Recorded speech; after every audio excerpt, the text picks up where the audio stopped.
Hey guys, I'm here with Slush. Hi. Ruff. And Kiki. Hi. Meow. And today I'm going to be telling you guys about the life of Reverend Wilbert Awdry. Oh, wasn't he the author of the Railway series? Yes, Slush, that's right. I'm going to be telling you two about him. Okay. The first thing about him is he was born on June 15th, 1911. And yes, guys, I did write all the dates and stuff in the day, month, year format. Even though I use month, day, year format. And in my country, don't come at me for doing this, please. His parents were Vera and Lucy Awdry, and Wilbert was actually named after Vera's brothers, William and Herbert. Oh, so they kind of like combined the two names into one, sort of, when naming him. Yeah, Slush, you could look at it that way. Awdry developed an interest in railways early in his childhood. Wow. Oh, as I forgot to say, these are just basic notes. Everything I say here is going to be fully covered in the video that's going to be linked in the description once this is posted. Anywho, Awdry and his wife Margaret had their first child, Christopher Awdry, on July 2nd, 1940. Wow, that's nice. During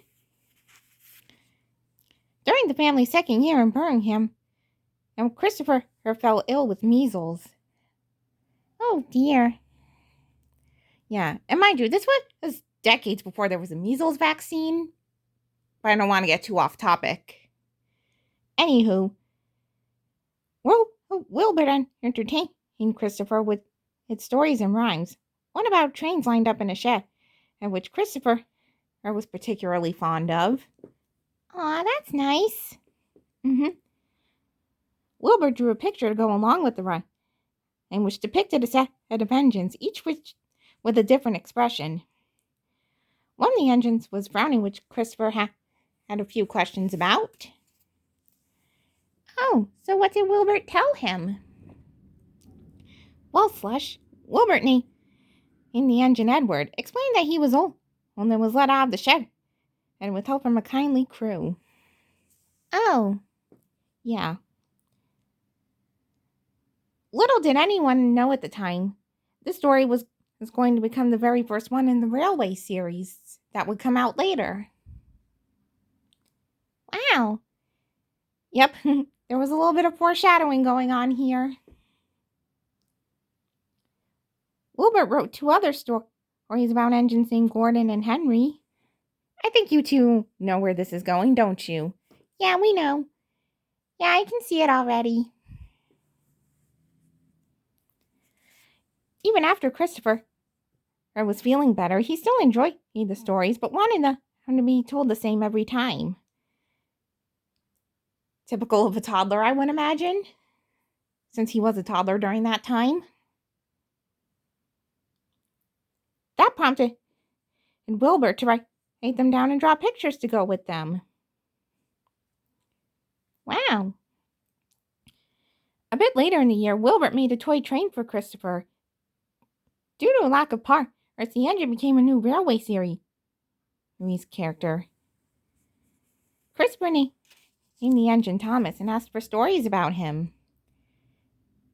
I think you told me, he and Cooper, about that little fact once when you were telling us about the history of Thomas, weren't you, Mommy? If I recall correctly, Slush, yes.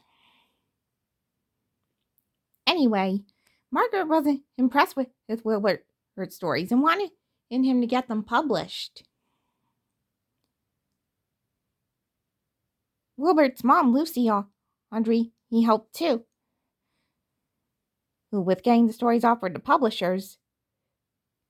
But wartime paper shortages made things kind of difficult. Yeah, because World War II was still ongoing during that time.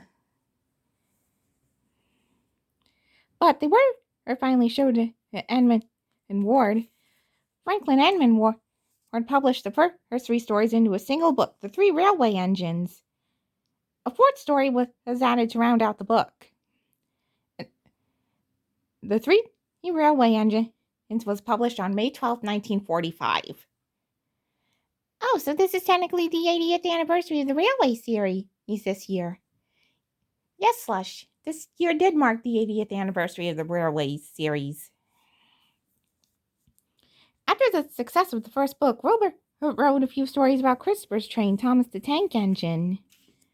Aw, that's so sweet. I know, Kiki.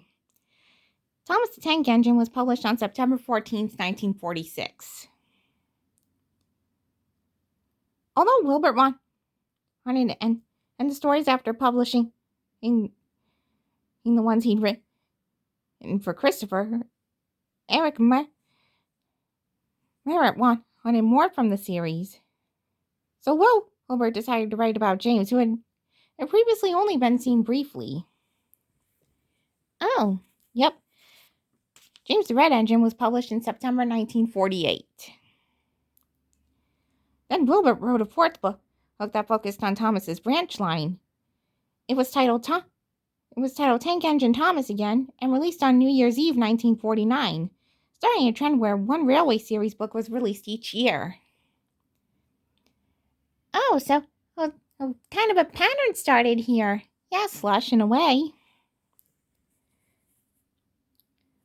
Wilbert even designed his own railway setup for the series, named Sodor. He was inspired by the area's history. He even tried to promote the series in 1951 in the relief map of the island. Wow, that's cool. Wilbert almost wrote Henry out of the book due to frustrations with inconsistent illustrations, but instead changed him into something he could work with. Yeah, I think when you told me and Cooper about the history of Henry, you mentioned how Wilbur was frustrated with him constantly being illustrated wrong. Yeah, Slush, I did say that. And this is where the mention of Henry's crash comes in, where he was sent to crew when rebuilt into a shape that wasn't too difficult for illustrators to follow along with at all. Yeah, so it kind of made everything work out. Yeah, Kiki, definitely. Wilbur was inspired to create Toby after spotting a J70 tram engine while on holiday with his family. Oh, cool. So is Toby like a J70 tram engine in a way? Sort of, Slush. I think he's meant to resemble one. The 8 Famous Engines, published in 1957, was almost the last Railway series book, as Wilbur had written it as if it were a finale. That would have made sense, since he could have ended the series with that book if he'd wanted to. Yeah, but he also wrote another book series based on 3 real cars that looked like beetles according to his kids. That's funny. Yeah, only 2 books were published of Belinda the Beetle, but Wilbur went back to the Railway series after that. Maybe Belinda the Beetle wasn't as popular as the Railway series. Maybe, Slush. I don't know. Wilbert introduced a diesel engine into the series after noticing an increase in them on real-life railways. He must have wanted it to include something that was, at that time, a bit more modern. Yeah, that would make sense.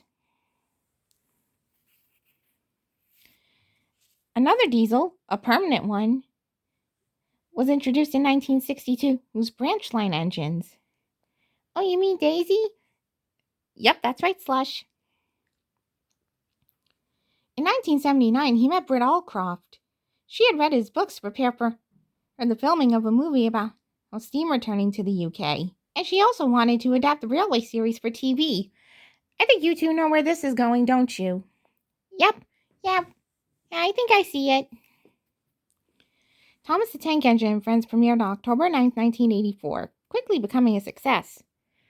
Oh, the TV series celebrated 41 years just a few weeks ago. Yeah, Slush. Not that long ago, actually. Wilbert passed away on March 21st, 1997 at the age of 85.